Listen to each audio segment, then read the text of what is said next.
రేపు బుధవారం రోజున మర్చిపోకుండా గణపతి పటం ముందు ఈ ఆకుని పెడితే చాలండి, మీరు కుబేరులాగా మారిపోతారు. అలానే కాకుండా అద్భుతమైన ఫలితాలు వస్తాయని చెప్పొచ్చు. మీ జీవితంలో ఉండే కష్టాలన్నీ కూడా పోతాయి, మీ కోరికలు కూడా తీరుతాయి.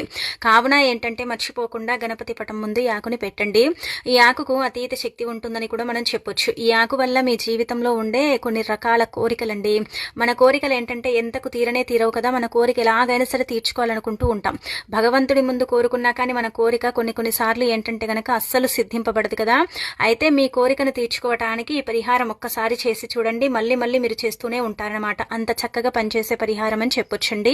మీరేమీ లేదు, మందార చెట్టు ఉంటుంది కదండి, అయితే మందార చెట్టు దగ్గరికి వెళ్ళి నమస్కారం చేసుకుని ఒక ఆకుని కోసుకొచ్చుకోండి. అలా కోసుకొచ్చుకున్న తర్వాత మీ ఇంట్లో ఉదయమే లేచి మీరు తలస్నానం చేయకపోయినా వంటి స్నానం చేసుకుని గణపతి పటం ముందు కొబ్బరి నూనెతో దీపారాధన చెయ్యండి. కుదరకపోతే నార్మల్గా డైలీ ఎలా దీపం పెడతారో అలా పెట్టండి.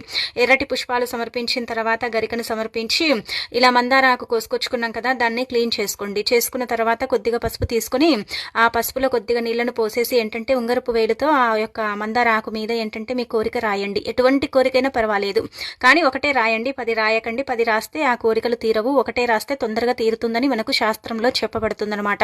అందుకే మందార ఆకు మీద మీ కోరిక రాసేసి మీరు చక్కగా సంకల్పం చెప్పుకొని ఆ తర్వాత ఆకును ఏంటంటే గనక గణపతి అంటే పటం ముందు పెట్టుకోండి, ఫోటో ముందు పెట్టేసి సాయంత్రానికి ఏంటంటే ఆకుని తీసేసి పటం వెనక